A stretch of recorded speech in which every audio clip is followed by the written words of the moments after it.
رسالة بوجهها للسادة العقاريين اللي عايشين في ولايات زي تكساس وزي فلوريدا، وبيعملوا فيديوهات ترويجية للولايات بتاعتهم وبيشجعوا فيها الناس إنها تنقل أو تعيش وتستقر هناك. ممكن بالله عليكم لما تيجوا تتكلموا عن مزايا ولاية زي ولاية تكساس ما تقولوش إنه ما فيهاش ستيت انكم تاكس.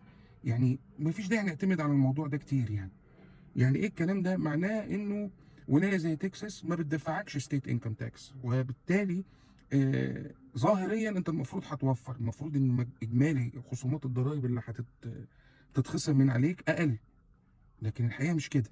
انا واحد من الناس كنت بفكر ان انا انقل ولايه زي ولايه تكساس ولايه زي ولايه فلوريدا، على اساس ان انديانا فيها برد وشتاء وبتاع، فانا هروح الولايات الحاره دي واعيش هناك، ومش مشكله نستحمل الناموس والحشرات.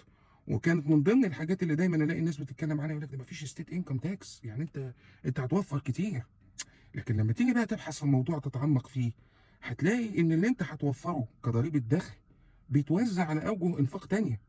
فيعني مثلا ولايه زي ولايه تكساس ضريبه المبيعات فيها عاليه، يعني بيقول لك انها اعلى من الافريج بتاع امريكا كلها. البروبرتي تاكسز بتاعتها بيقول لك واحده من اعلى البروبرتي تاكسز اللي موجوده في امريكا. طب انا كده استفدت ايه؟ ما انا لو وفرته هنا هدفعه هنا. ده غير مثلا انه ممكن تلاقي الزيادات في الاسعار دي في حاجات تانية بعيده عن الضرايب. يعني مثلا ولايه زي ولايه فلوريدا بيقول لك انه يعني تكلفه التامين على السيارات هناك من الاعلى على مستوى امريكا كلها.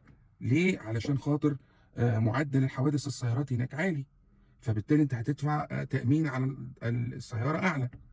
برضو من ضمن الحاجات انه التامين على البيوت والتامين على البروبرتيز عموما عالي في ولايه زي فلوريدا.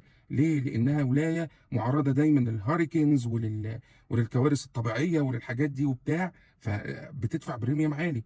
فكل دي مصاريف وتكاليف مستخبيه انت ما بتاخدش بالك منها.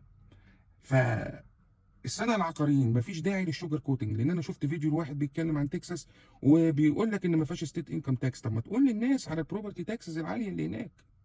ليه ما قلت لهمش حاجه زي كده؟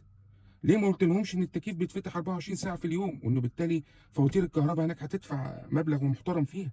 ده مش معناه ان تكساس مش ولايه كويسه، عشان بس ما حدش يفهم الكلام غلط. لكن انا عندي ارتكاريه من الناس اللي تقول لك نص الحقيقه وتسكت.